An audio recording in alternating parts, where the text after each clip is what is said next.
मित्रों पर मेहरबानी और किसानों और मजदूरों से बेईमानी। मैं ये इसलिए कह रही हूँ क्योंकि आपने समझौता किया किसानों के साथ और लेकिन आपने वादा खिलाफी की। किसान अपना दुख लेकर फिर भी बैठा है। किसान को आप उग्रवादी मत करिए, लेकिन आप उसको मजबूर मत कीजिए उग्र होने पर। 736 किसान शहीद हो गए, चले गए इस दुनिया से, लेकिन उनके बारे में एक भी शब्द नहीं बोला गया, ना उन्हें कुछ देने की बात की। आज भी हरियाणा और पंजाब शंभू बॉर्डर पर किसान बैठा है, मजबूर है।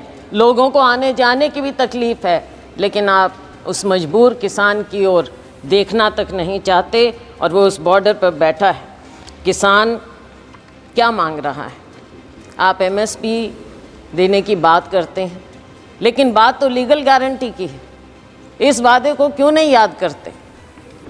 किसान को जब तक आप लीगल गारंटी नहीं देंगे उसके एमएसपी की, तब तक आप किसान के साथ इंसाफ नहीं कर सकते। और ये किसानों से आप पूछ लीजिए, हम जिस अन्नदाता की आपने बात की, अगर अन्नदाता कमज़ोर होगा तो ये देश कभी आगे पनप नहीं सकता, ना किसी का विकास होगा और ना ये विकसित भारत हो सकता अगर किसान और मजदूर इस तरह से मजबूर हो जाएगा। किसान की आय दुगनी करने की बात कही गई। स्वामीनाथन कमेटी रिपोर्ट की बात लागू करने की शुरू में की थी, लेकिन बहुत कन्वीनियंटली आसानी से अब स्वामीनाथन कमेटी रिपोर्ट का नाम तक नहीं लिया जाता है। एग्रीकल्चर का, कृषि सेक्टर का बजट आधे के करीब हो गया है। बात करते हैं एमएसपी की।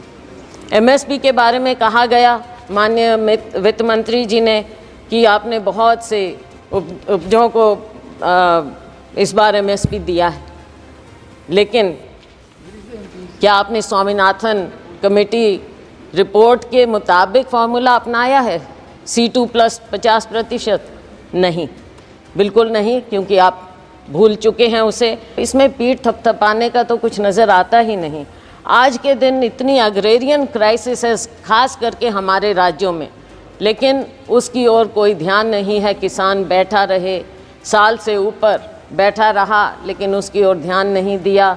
ऐसे बना देते हैं जैसे कोई दुश्मन हो, किसी दुश्मन देश के साथ बॉर्डर बनाए जाते हों। ऐसी बात होनी नहीं चाहिए। पूंजीपतियों के मित्र हैं, ये दुनिया जानती है, पूंजीपति खास तौर से जानते हैं। किसान अपने दुख को समझते हुए ये जानता है कि केवल और केवल पूंजीपतियों का ध्यान दिया जाएगा। हमारी सरकार में 72,000 करोड़ रुपया हमने किसानों का कर्जा माफ़ किया था, लेकिन आपने अपने पूंजीपति मित्रों का 16 लाख करोड़ रुपया माफ़ किया। किसानों की ओर कोई ध्यान नहीं। शायद आपको लगता है कि किसानों का कर्जा माफ़ करेंगे तो वो आलसी हो जाएंगे, पैदावार नहीं करेंगे, काम नहीं करेंगे। शायद यही शंका है, मैंने पढ़ा कहीं पर। फसल बीमा योजना से आप किसान से पैसा तो ले लेते हैं प्रीमियम, लेकिन जब मुआवजा देने की बात आती है तो वो सालों साल बैठा रहता है। मेरी अपनी कॉन्स्टिट्यूएंसी में नरवाना में 3 साल से किसान बैठा है मुआवजे के लिए, उसकी ओर कोई ध्यान नहीं। 3,40,000 करोड़ रुपया आपको प्रॉफिट मिला है बीमा कंपनियों को, लेकिन जब किसान को देने की बात आती है तो वो दर दर भटकता रहता है, कोई उसकी ओर ध्यान नहीं। और अगर मनरेगा की बात करें, मुझे दुख इस बात का हुआ कि मनरेगा का एक बार भी नाम नहीं लिया गया इस पूरे बजट में। और मनरेगा तो वो है जिसे आप पहले नाकारते थे, फिर आपने समझा, आपने उसको अपनाया। बेशक हम पर कटाक्ष करके माननीय प्रधानमंत्री जी ने मनरेगा को अपनाया, लेकिन अपनाया। और अगर कोई सेवियर था कोविड में ग्रामीण क्षेत्र में तो वो मनरेगा था, और आप आज मनरेगा को भूल गए। मनरेगा बजट समय से याद ही नहीं रखते हैं। हम आपसे केवल, माननीय प्रधानमंत्री जी अगर इंटरवीन करें, हम केवल ये चाहते हैं देश के लिए देश को बताइए कि आप कुछ सीख ले रहे हैं। जो आपको दिखा रहा है देश एक दिशा, उससे कुछ सीख लें। अग्निवीर स्क्रैप करिए, एमएसपी को लीगल गारंटी दीजिए और फार्म लेबर को, हर लेबर को 400 रुपया प्रतिदिन आप कर दीजिए, वरना आपका वही हाल होगा जो बाकी देश ने आपको दिखाया है। आपकी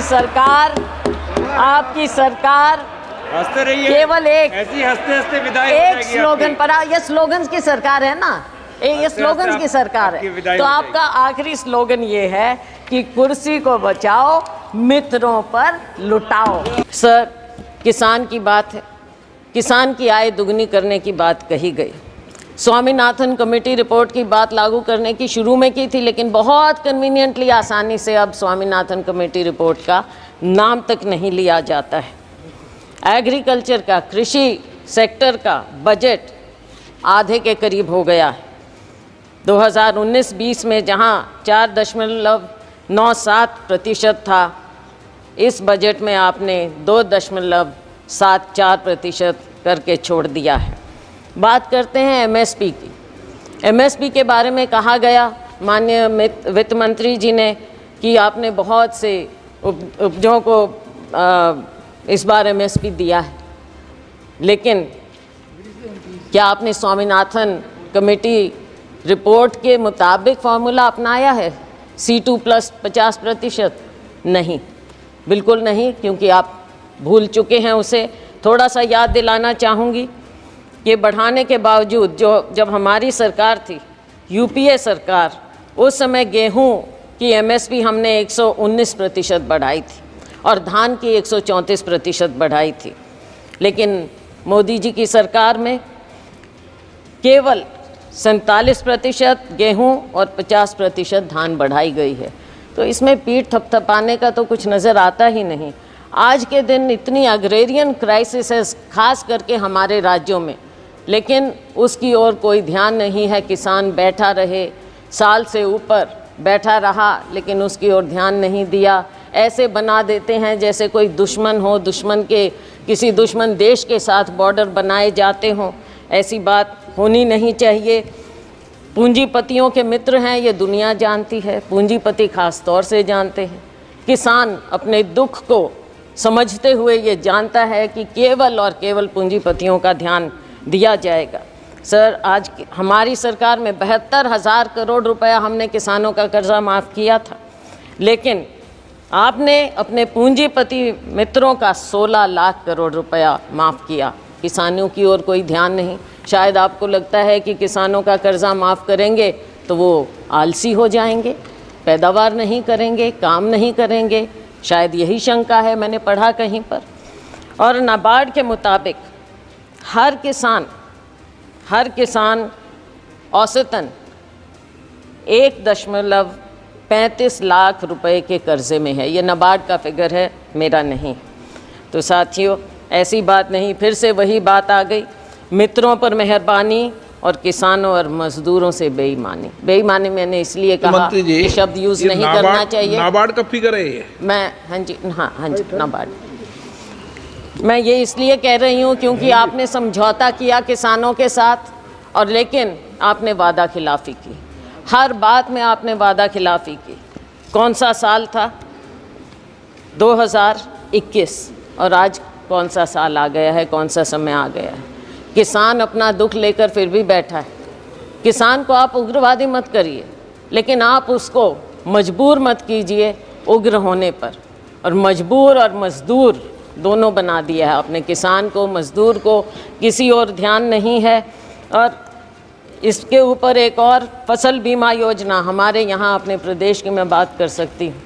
फसल बीमा योजना से आप किसान से पैसा तो ले लेते हैं प्रीमियम, लेकिन जब मुआवजा देने की बात आती है तो वो सालों साल बैठा रहता है। मेरी अपनी कॉन्स्टिट्यूएंसी में नरवाना में 3 साल से किसान बैठा है मुआवजे के लिए, उसकी और कोई ध्यान नहीं।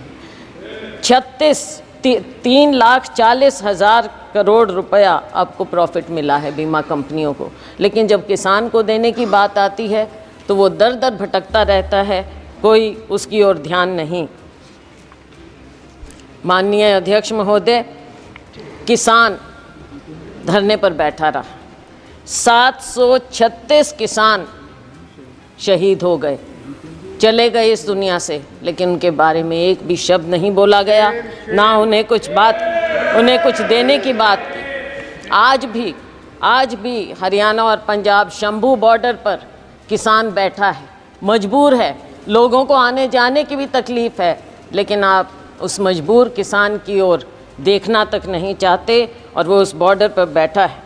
किसान क्या मांग रहा है?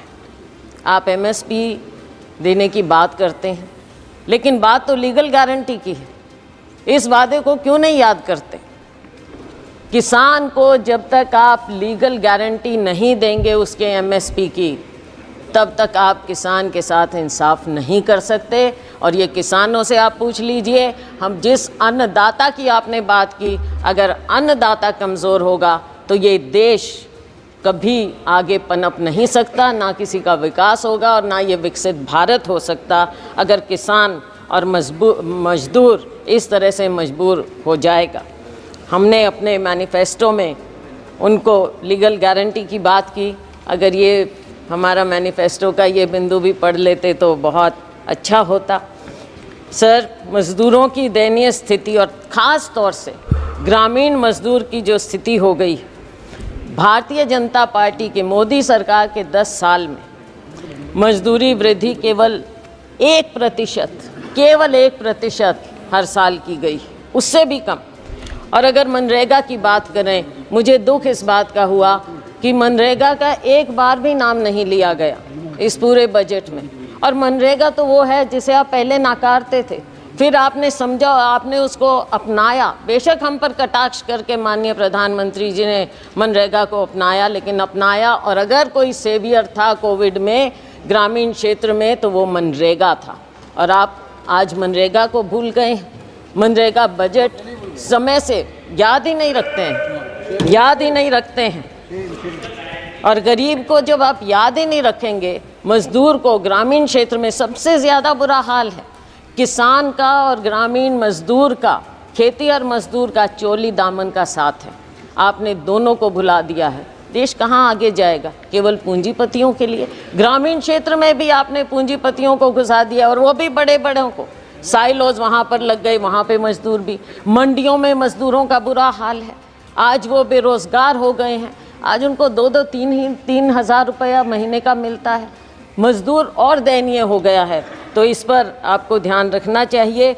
न्यूनतम वेतन प्रतिदिन का 400 रुपया होना चाहिए। ये देश भर की डिमांड है, और हम कहते हैं कि हमारा समय आएगा, हम 400 रुपया ज़रूर करेंगे। और ये होना चाहिए। सरकार को इस बात को मानना चाहिए, गरीब की बात को मानना चाहिए, मनरेगा की बात को, कि न्यूनतम वेतन आप 400 रुपया करें।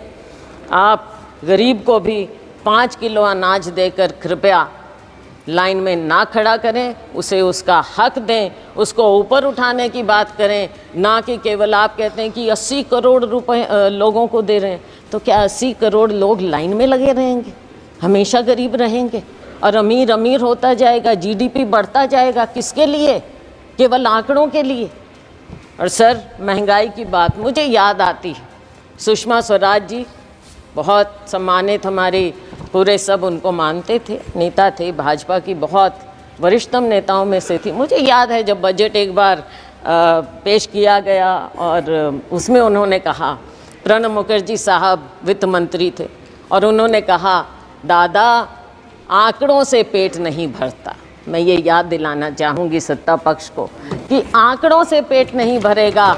गरीब को, युवा को रोज़गार चाहिए, गरीब को वेतन चाहिए। गरीब को केवल 5 किलो अनाज देकर आप पंक्ति में, आखिरी पंक्ति में खड़ा मत कीजिए। महंगाई पर नियंत्रण लाइए। महंगाई पर नियंत्रण आप क्यों नहीं कर पा रहे हैं? जो ऑयल कंपनीज हैं उनका मुनाफा बढ़ता जाता है, लेकिन क्या आप आम उपभोक्ता को कोई राहत देते हैं? क्या किसान तक कोई राहत पहुंचती है?